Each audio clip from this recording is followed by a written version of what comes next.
guys, how's it going? I'm Sydney from PhoneDog.com, and this is the Samsung Craft from Metro PCS. If you watched the review for this phone, you remember that I said it was one of the best messaging phones on the market, if not the best messaging phone on the market right now. Now, a lot of you may be thinking, okay, yeah, but it's on Metro PCS. I mean, is it really worth switching to Metro, a smaller, lesser known carrier, just to get this phone?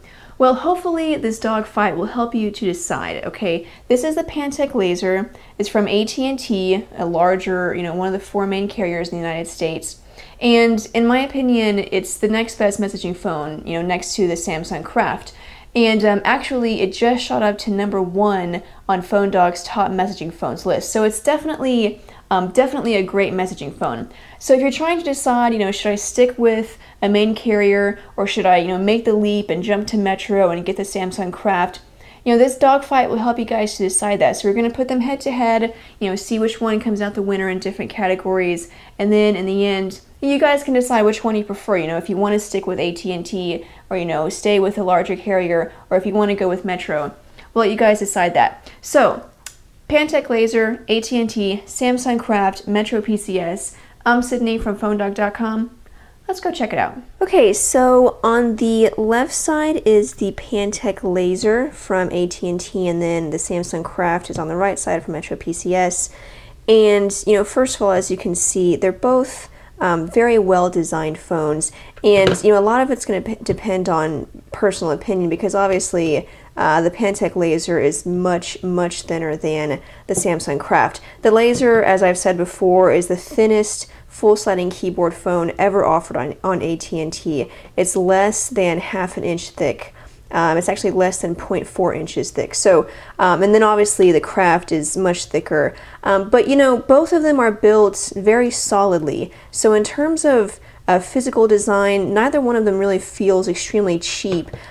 Even though the laser is very thin, it still has a solid feel to it. It doesn't seem plasticky or hollow. And the same thing with the Craft. That was one of the things that I was really impressed with when I reviewed it, is that it has a very solid design, and so they both look great. Now getting to the main display here, both have an AMOLED display. The Craft has a 3.3 inch display, and then the laser has a 3.1 inch display. So generally about the same, just slightly larger on the Craft.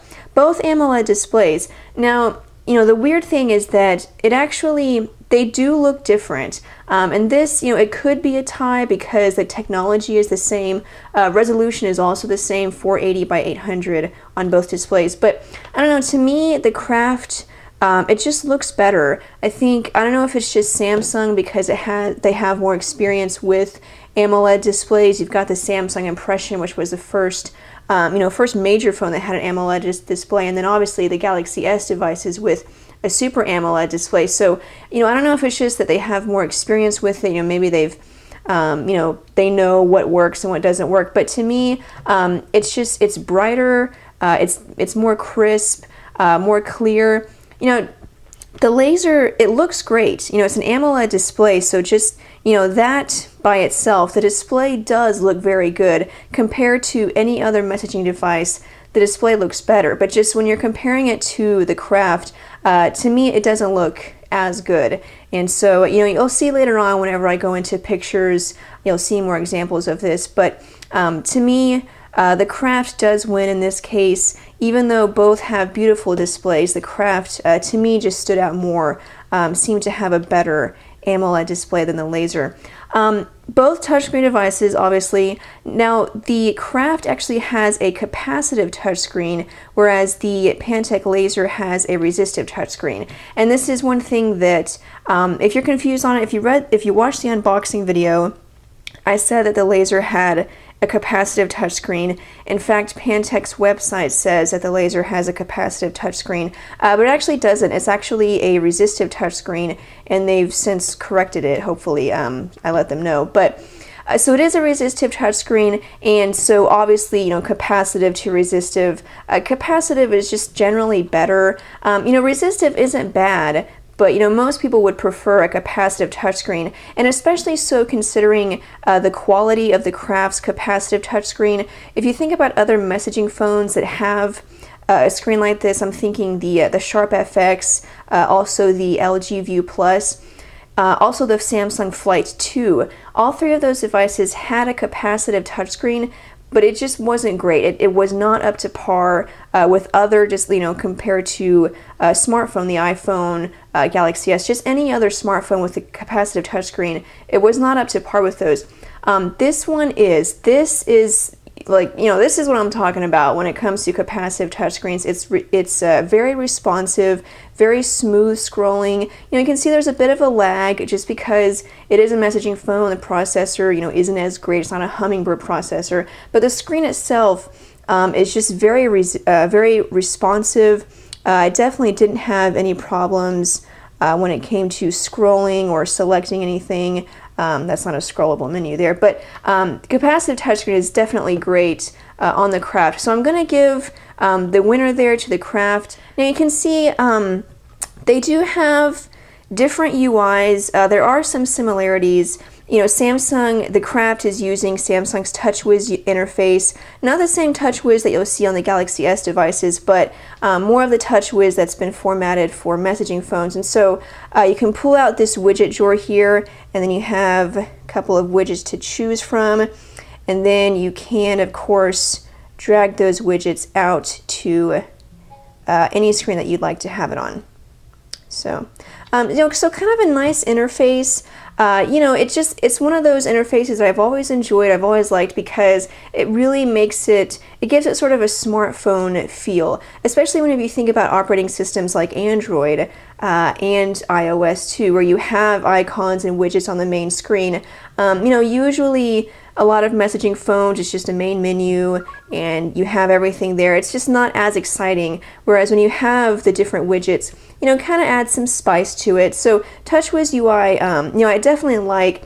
Now the Pantech laser has a little bit different UI, probably something that we haven't seen very often just because Pantech, you know, isn't really known very well. You know, they don't make as many phones as Samsung does. So we've seen TouchWiz for a while, you know, we're very familiar with it. But this is kind of fresh and new. And so it actually incorporates a lot of features that TouchWiz has, but also adds a couple of new features that are really nice. For example, on the main home screen here, you have a clock, and that's pretty much all you can add to this home screen.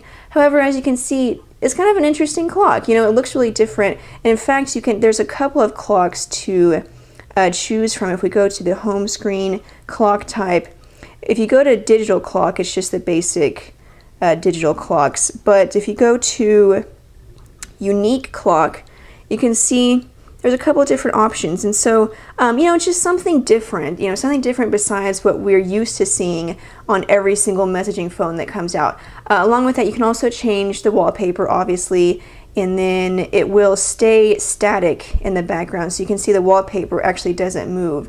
It's just the screen, or the, you know, the actual screen itself that moves. So going over to the next page, you have these sort of icon widgets, you know, sort of like TouchWiz, except displayed more in a grid format.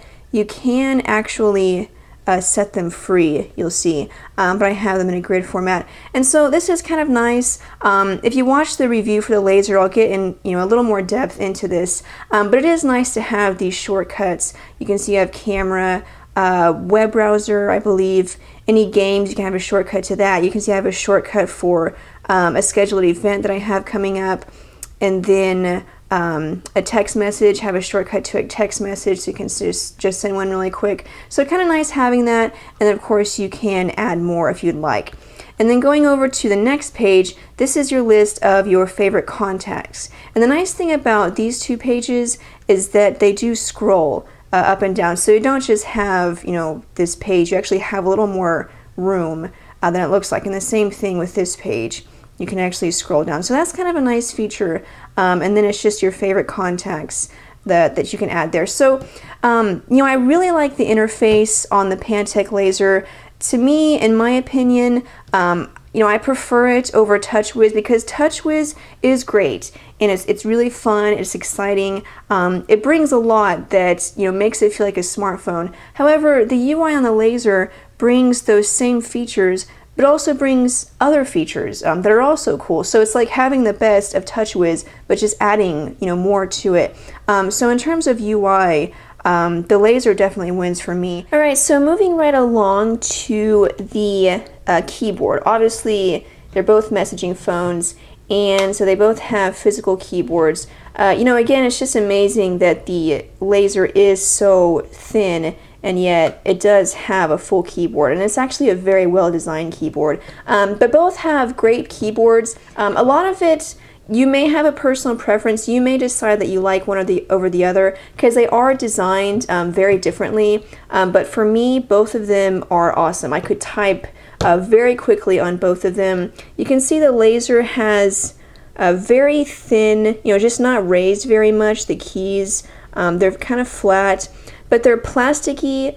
They have a rubbery feel to them. They're not that slippery plastic, but they have a rubbery feel to them, so you can get a good grip. But it's really great. I can type pretty quickly and, didn't really have any problems.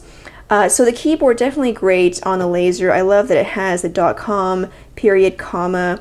Just a really great keyboard. Now the Craft also has a great keyboard. I'll go to messaging. Now I went to the main menu.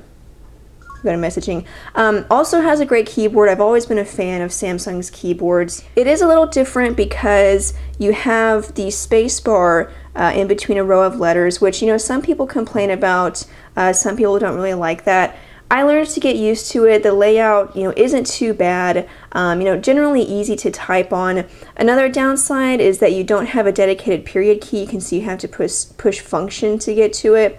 But the keyboard actually, despite all of those things, it really wasn't that bad. I mean, I really enjoyed typing on this keyboard just as much as I did on the laser keyboard. So I'll type out a quick message, and you can see I could type pretty fast on both of them. Fox. So, both of them are going to take, just a little bit of time to get used to because they both have their strange little nuances. But really, the keyboards are a tie. And not only are they a tie, but both of these keyboards are two of the best keyboards that I've ever used. Okay, now keeping, with messaging, one major difference is that I'll go to messaging here. The Pantech laser has threaded text messaging, whereas the Samsung Craft doesn't. And that was one kind of drawback for me because, like I said in the opening, I've said basically that I think the Craft is probably one of the best messaging phones on the market, if not one of the best messaging phones ever. But it has that big drawback of that it's a messaging phone and yet it doesn't have threaded text messaging, which to some people will be kind of strange. But anyway, there it is. It doesn't have threaded text messaging, whereas you can see the laser is divided by conversations, and you'll see it shows up as different speech bubbles.